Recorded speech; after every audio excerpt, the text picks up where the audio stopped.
Sənə 150 manat 4 bal cərimə yazıla bilər.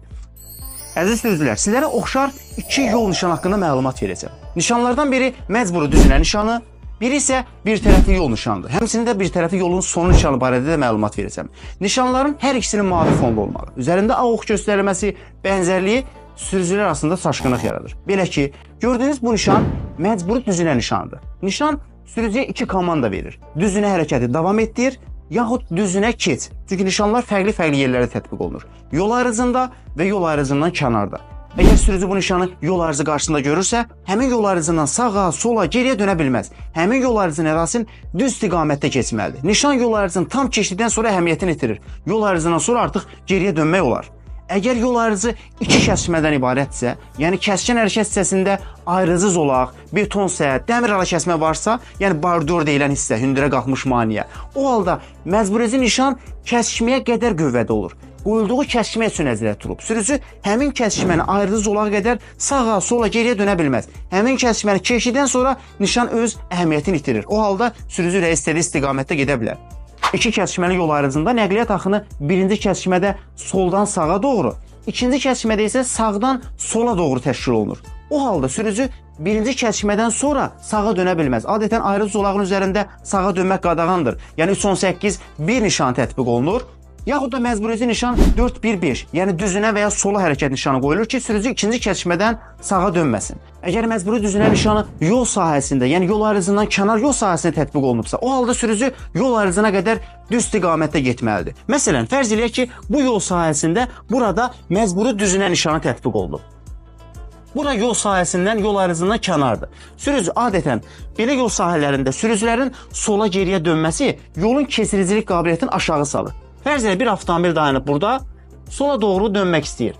Sözsüz ki, qarşıdan gələn nəqliyyatı buraxmaq üçün sürücü burada ləngiyəcək. Bu da arxasına yığılmış avtomobillərin tıxacına səbəb olacaq, yəni gözləməsinə səbəb olacaq. Bu halda bu manevrləri, yəni geriyə dönmə manevrləri, sola dönmə manevrlərini qadağan etmək üçün bu nişan tətbiq olunur ki, sürücü bu yol ayrıcına qədər sola geriyə dönmə. Amma bu nişan sağ tərəfdəki biçik ərazilərə dönməyə qadağa qoymur. Çünki sol tərəfdəki biçik ərazilərə dönmək üçün sürücü tıxaca səbəb olur, yəni arxasında gözləmələrə səbəb olur. Amma bu sürücü sol əraziyə girmək üçün gedib bu yol ayrıcından U dönüşü edib, qayıdıb gəlib öz ərazisinə keçə bilər. Bu nişan sağ tərəfdəki biçik ərazilərə dönməyə məhdudiyyət qoymur. Çünki sürücünün sağa dönməsi o qədər də ləngiməyə səbəb olmur. Halda sürücü yolun kəsən piyadalara, yaxud da kiçik elektrik nəqliyyat vasitələrinə və velosipedlərə burada yol verərək öz yaşadığı əraziyə, yaxud digər biçik ərazilərə dönə bilər.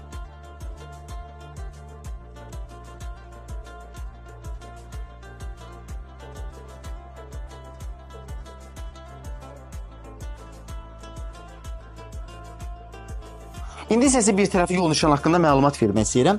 Gördüyünüz bu nişan bir tərəfli yol nişanıdır. Yol hərəkət haqqında qanun 66-cı maddəsində yer alır. 5-ci sırada yer alan bu nişan yolun bir tərəfli olması barədə məlumat verir. Yəni nəqliyyat axını bir istiqamətdə təşkil olunmuş yol yaxud hərəkət hissəsi deməkdir. Yolun bütün zolaqları en üzrə bir istiqamətdə təşkil olunur. Burada əks zolaq yoxdur. Yəni qarşıdan önünə avtomobil gələ bilməz. Yolun sol zolaqlarında da hərəkət edə bilərsən, sağ zolaqlarında da.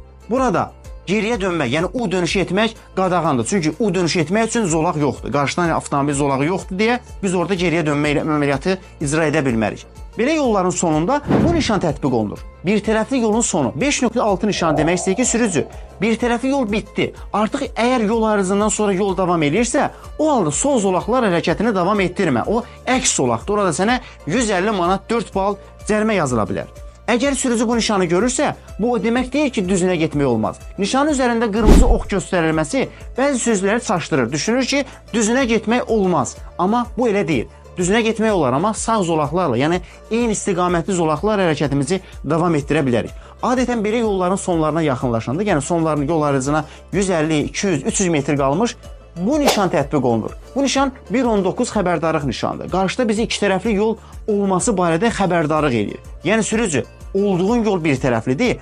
Məsələn, yaşayış məntəqəsində tətbiq olunubsa 50-100 metr sonra, məntəqədən kənar yollarda isə 150-300 metr sonra bu yol bitəcək, yol ayrıcından sonra iki istiqamətli yol başlayacaq. Yəni gedişli və gəlişli yol başlayacaq. O halda sürücü getdiyi istiqamətin sağ zolaqları ilə davam etməlidir. Diqqətiniz üçün təşəkkür edirəm. Sizinlə Azər Quliyev idi.